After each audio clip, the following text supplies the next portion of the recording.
Ladies and gents, welcome to CG Reacts, and this is another trope talk, Damsel in Distress by the channel Oli Sakashi Production. It's time to talk about one of the most polarizing tropes in existence. Yeah, okay. But usually this trope is highly polarizing on a personal level, as most people seems to simultaneously love and hate it.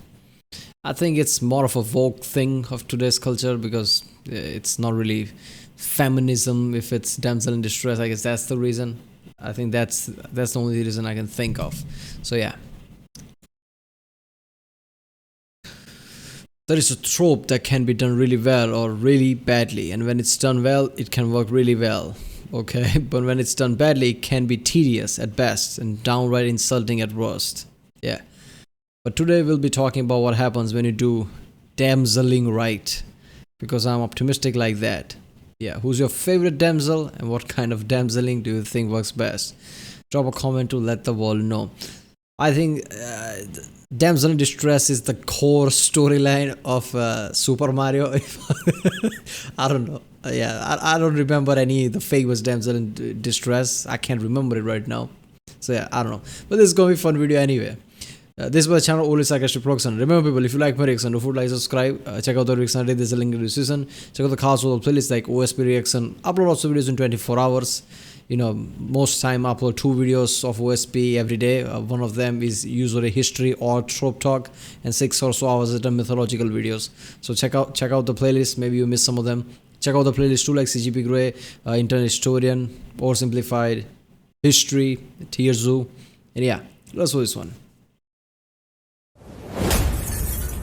You know, damsels in distress seem to get an awful lot of flack these days. Being situationally unprepared or powerless seems to be out, while constant self-sufficiency and casual ass-kicking is in. And to be honest, that's kind of a bummer, because I live for characters relying on and helping each other, and in my experience, nothing brings characters closer together than rescuing one another from the clutches of a diseased maniac or two. Now, I'll freely admit to a bias on this front. I love this trope. Rescues are fun, villain-hero dynamics are fun, distressing your characters is fun, and I think that one of the most entertaining ways to elaborate on your established characters is to drop them into a new and dangerous situation and watch how they react. One of your heroes getting captured by a villain or two can lead to any number of interesting characters.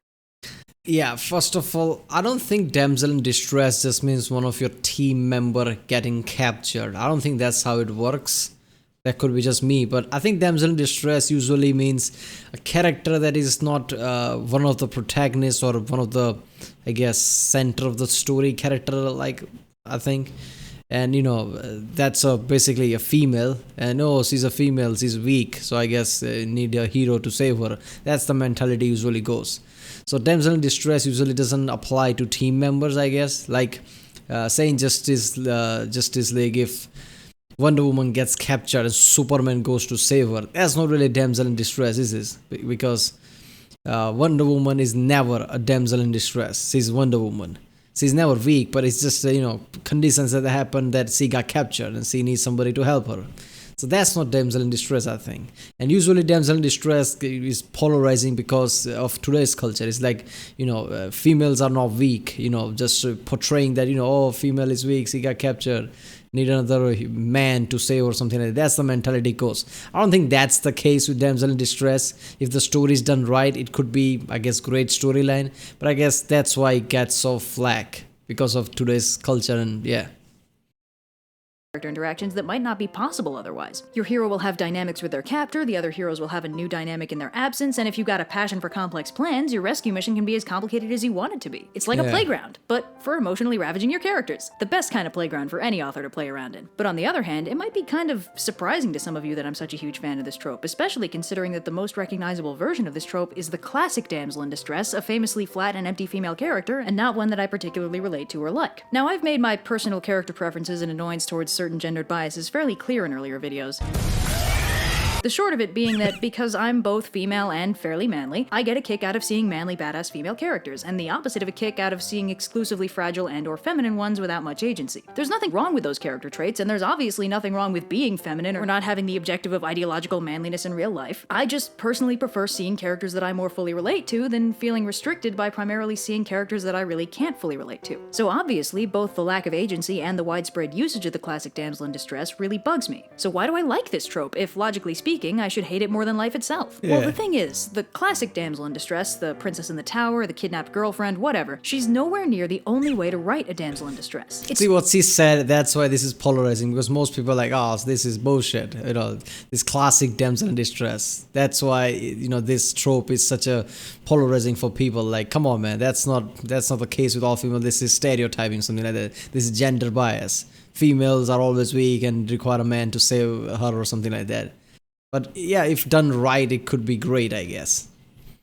It's just the easiest way to do it, because you don't actually have to put in the work of writing a character for her at all. She may as well be a magic item or a big bag of money. Her only defining traits are that people want her and she's hard to get to. But there's a newer variant of the damsel in distress that's very different. It takes an established character, puts them in distress, and then examines how they and their friends react in those new circumstances. Now this is what I mean when I refer to the damsel in distress trope. Not the fairy tale princess with nothing behind the eyes, but the fully fledged character thrown into a challenging situation that drives home their natural inability to be totally— Yeah, but is it damsel in distress? The word damsel, I think the classic damsel in distress is the only damsel in distress I can think of, or somebody who's not the main protagonist or something like that, who's, let's say, is not portrayed as somewhat powerful but commoner at best, like average person. And that's the person who's in distress. Doesn't have to be female, I guess male could work too, but same thing, somebody who's just, average day of the mill, I guess human, civilian, whatever, a town folk who's in distress. And I guess the badass people, the protagonist, whether it's female, male, or team of people, saves the person. I guess that's your damsel in distress. If a character, you're one of the character that is, maybe not protagonist, but, close to protagonist, one of the character is in distress. Is it damsel in distress? I don't know. Self-sufficient. Now obviously, the first and biggest problem with writing this kind of damsel is that they run the risk of falling into the damseled mindset the minute they end up in distress. And what I mean by the damseled mindset is basically what happens when the writer treats the distress as an excuse to put this otherwise fully developed character on the sidelines for a while and leave them out of the story. The character stops acting like themselves, or stops acting entirely. Okay, first off, I knew what she was talking about. Then she talked about like putting inside. I'm like, that's not what I thought. But then she said, that they're not acting like the way they should. I'm like, yeah, that is what I thought. Somebody who's just has the great character build, great character traits, but as soon as they get captured, they're like, ooh, I'm captured, and just starts to act weird. I'm like, as soon as you get caught, you become some different person.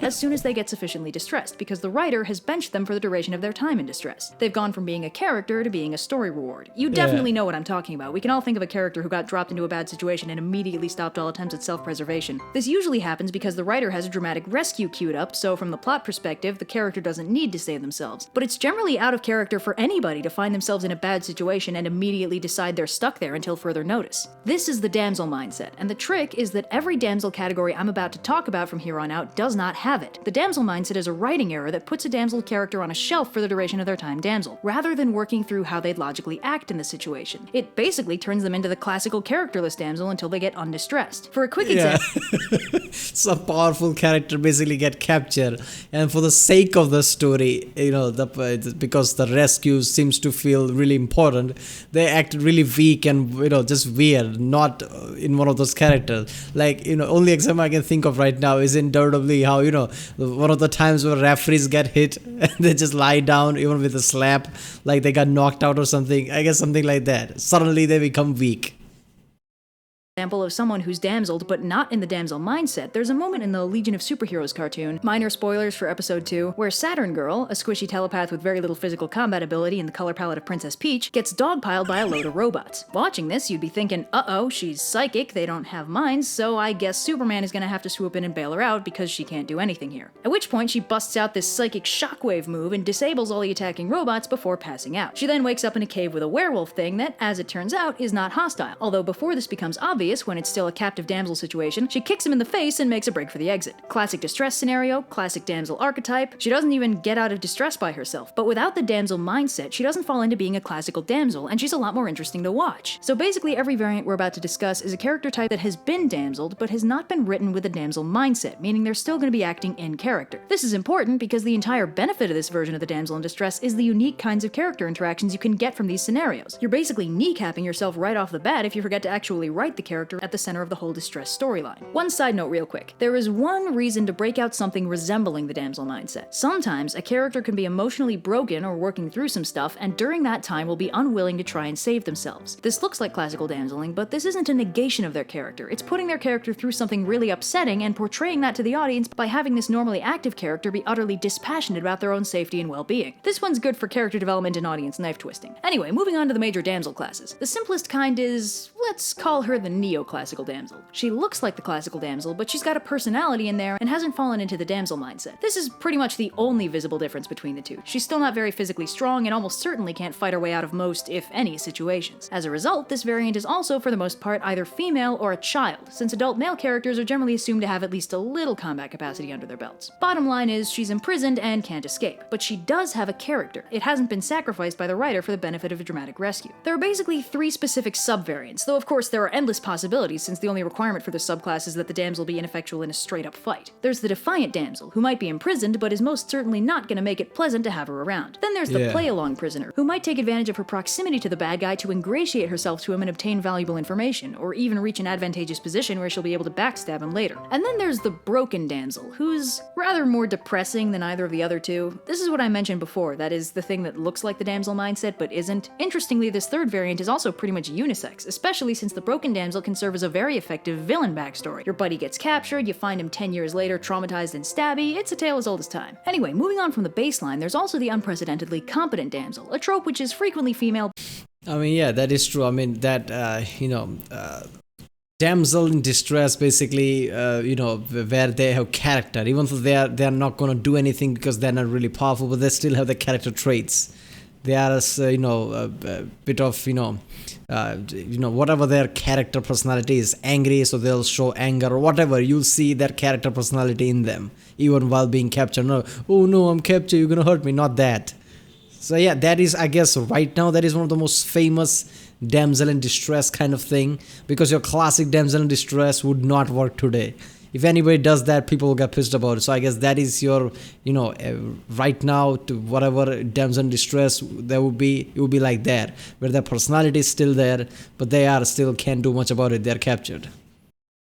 But also shows up in dudes. This is the character that looks like an instance of the neoclassical damsel, but turns out to be a touch more competent than they first appeared. They're unlikely to escape on their own, but they might be able to make a right nuisance of themselves while damseled, and maybe even get far enough in an escape attempt to slip valuable information or something out. They're a very specific instance of the more general crouching moron hidden badass trope where the character is more dangerous than they initially appear. It's just that in this case it doesn't tend to get them very far. They can be fun to watch though, since they're allowed to make a nuisance of themselves and piss off the bad guy. The unprecedentedly competent damsel is interesting from an audience-author interaction standpoint because your audience is going to pretty much know that the character most likely won't be able to escape on their own. Now there's something of a literary bias against having your characters try to do stuff that your audience knows won't work, unless it's a case of dramatic irony or whatever, since it can kind of feel like a waste of time. This means the initial author impulse for a situation like this would be to have this damsel basically recognize that they can't escape on their own, so they should just sit tight and wait for a rescue. So it immediately subverts expectations when you have this character actually try their hardest to get away, even if they're pretty sure it won't work. Your audience won't really be expecting it, your villain might not be expecting it, and it helps drive home the fact that this is a character with agency who'd really rather not be here right now. Now moving along up the chain of badassery, there's the badass in distress damsel variant, where your damsel is unconditionally a total kick-ass fighter, but they've managed to fall into a situation where even their impressive abilities won't let them Bruce Lee their way out. This badass could most likely escape from almost any normal form of damselification, but this form of imprisonment might be tailor-made to capture them, or just be out of their league to bust out of. They'll need a hand to escape, but that hand can be very minimalistic. They might just need a single opening to do the rest of the breakout on their own. Yeah. Also, the badass in distress is usually a lot less likely to fall victim to the damsel mindset than the other variants we've talked about, because badasses are expected to be, well, badass, self-reliant, and all the other good stuff that's liable to respond poorly to getting strung up in some villain's lair. In fact, it's actually jarring for the audience when a badass slips into the damseled mindset. TV Tropes calls it the distress ball, where a character that should know better or be able to save themselves ends up distressed for no reason other than plot. For the other variants, it's more of a pleasant surprise when a character actually retains their personality when in distress. For the badass, it's an unpleasant surprise when they don't. The other cool thing about this is that the badass in distress sometimes can break out on their own, or if you have a group of protagonists in distress, all you need is one of them to figure a way out and everyone's pretty much golden. Now, all of these damsel-y subtropes have one key thing in common.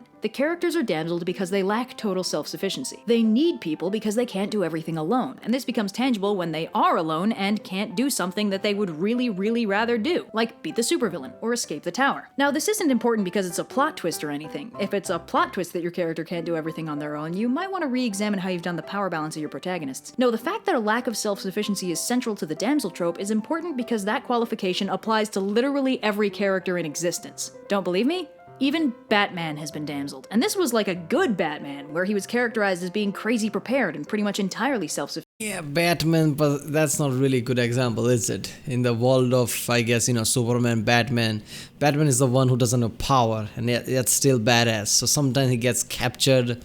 It's not really, if anything, I've seen lots of time in animated shows when I was a kid where Batman gets captured. That's one of his thing, I guess. But when they put him in a prison being run by himself from a parallel universe, he's straight up stuck and has to be rescued by the Flash thinking outside the box. See, damseling can realistically happen to anyone, and this is good because damseling is a really useful trope. And like I said, I'm biased on this front since all my favorite stories involve at least one highly dramatic rescue or escape, but from a purely logical standpoint, damseling can be super useful. Damseling opens the door for all kinds of interesting character interactions and subsequent character development. See, at its heart, this version of the damsel in distress trope reinforces one specific message. You can't and should not be expected to do everything alone. Some characters explicitly need this moral, but for other stories, it's less you can't do it alone and more you aren't alone, and when it counts, we're here for you. And that is a sentiment that everyone can stand to hear. It's just about the most heartwarming thing a person can hear. This is probably why damseling is so popular. It's one of the easiest and least contrived ways to invoke the power of friendship, which is an absolute monster of a trope on its own and very useful if done right. Damsel someone and the friendship-powered rescue mission writes itself. Now, of course, there are some risks when writing this. Yeah, it's done a lot because of simple, societal thing. Lots of things when you see, whether it's fictional, TV shows or whatever it is, whatever the plot is, but it usually surrounds around the message to the world that, resembles something of real world basically. So, no single person is way too powerful. The unity and friends is everything, that kind of mentality. So damsel works because of that. I see that even the Superman, Batman requires some friend, that kind of mentality.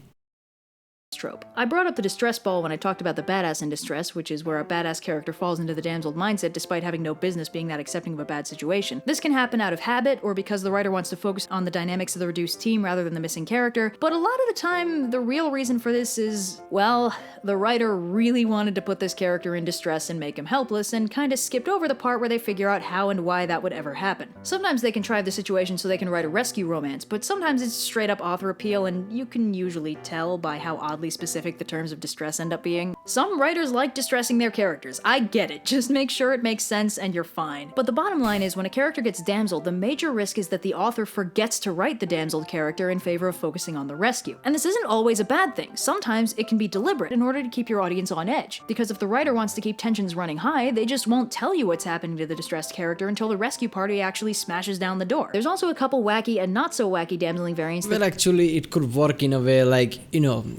say Batman, if he gets captured, he's a badass, right? He's Batman. But if you saw anything about him, I mean, you could just show that, that he's captured in a way that there's no way in hell he can, escape on his own. But if you stop right there, you don't have to add details on like how he's acting while he's captured, because that could be hit or miss.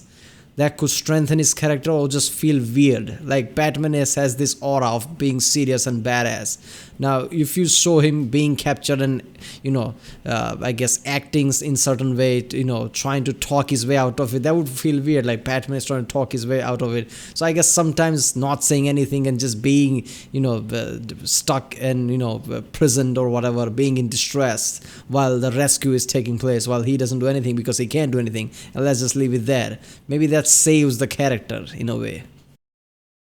that specifically build off the story variant where you deliberately keep the focus off the damsel for the duration of the arc. First off, sometimes when your heroes break down the door to rescue their friend, they and the audience all find out that he's been turned evil for whatever reason. Usually he's been brainwashed somehow, or the evil was inside him all along. Anyway, this is fun because your audience gets expectation whiplash where the plot trajectory goes from rescue and get out to bestie smackdown lightning round, and you get to pull out the timeless power of friendship classic, the I know you're in there somewhere fight. Sometimes on the other end of things, you can get a rescue damsel pileup, where someone tries to rescue the damsel and ends up damseled themselves. This can be played for drama or comedy depending on how you're feeling. And of course, sometimes your rescue ends up inverted. Your heroes break down the door, find themselves in over their heads, and end up being rescued from peril by the very damsel they were trying to save, who spent their time off screen picking the lock and knocking out the guards. This can be a fun twist on how you handle damseling a badass. Or for a more wacky variant. Yeah, that was more like, the damsel in distress, sure, but only way to help her is creating a distraction, because the people who were trying to rescue the damsel in distress, they were just, obviously they were not being helpful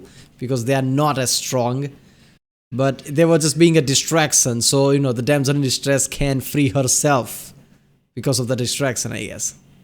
Unbeknownst to the rescue party and the audience both, the damsel was damseled as a trap for one or more of the rescuers, and when the trap is sprung, the damsel ends up having to rescue them. Or you can pull a bait and switch with the rescuers. Maybe while the damsel is busily damseled, villainous infighting happens, and someone pulls a morality flip and turns good, subsequently rescuing the damsel before the proper rescue party has even got their boots on. Or your damsel can be rescued by a straight-up villain working for their own ends. And that's not even touching on all the rescue romance plot variants. There are about 500,000 ways to play with a damsel storyline, and they're all fun in their own way. Honestly, it seems like one of the biggest risks of the damsel in distress trope is overusing it without realizing it. But even then, it's not necessarily bad to use this trope a bunch as long as it makes sense. One running theme in Journey to the West is that Tripitaka gets captured or otherwise distressed basically every other chapter, but this is internally justified by the fact that every demon they run into wants to eat him in order to gain immortality, and he has exactly zero agency or self-defense capability because that's what Monkey is for. Like, it's silly, but it also makes sense. Anyway, yeah, damseling is easy to get wrong and easy to overuse, but if you do it right, it can be a really useful and entertaining source of unique interactions, group dynamics, character development, and knife twisting, and in general, putting an established character into a new and challenging situation can always be exploited for interesting characterizations. So, yeah. Yeah. Obviously, damsel in distress, if done right, is awesome. But, I think, this is what I think. Like I said in the start, damsel in distress usually mean the classic damsel in distress, or neoclassical, like she said, who has some, obviously character trait, but it's not so powerful. But when it's about the, I guess one of your team members who's apparently one of the main protagonists or something, who gets captured, I don't think that's really damsel in distress. That's more like a rescue thing. I don't know, maybe I'm reading too much into this damsel in distress thing. But if it's all damsel in distress, yeah, I mean, if the damsel in distress happened to one of the badasses, I think, skipping the part, skipping the point where they are captured and just focusing on the rescue, I think is better. Because only thing you have to show is that, who are the badasses is captured in a way that there is no way in hell they can escape on their own. So they require rescue, but that's it. Showing anything more could feel, because they are badass, first of all. So them being helpless is already weird. And if you show their character during that period, like trying to talk themselves out of the whatever, or doing anything, could feel not so badassy, so it's hurting the character. So it's best to just leave them like, okay, they're captured, let's not talk about them. They're just there, stuck there. I guess Batman is just hanging upside down, that's it. He's not talking, he's not nothing while the rescue is happening or whatever. That actually helps rather than, adding more details there. Alright people, that was Damsel in Distress Trope Talk by channel Oli Sarkishu Production. If you like my reaction, don't forget to like and subscribe. Check out the reaction I did this link in the description. Check out the cards for the different playlists. Check out the end cards, and I'll see you next time.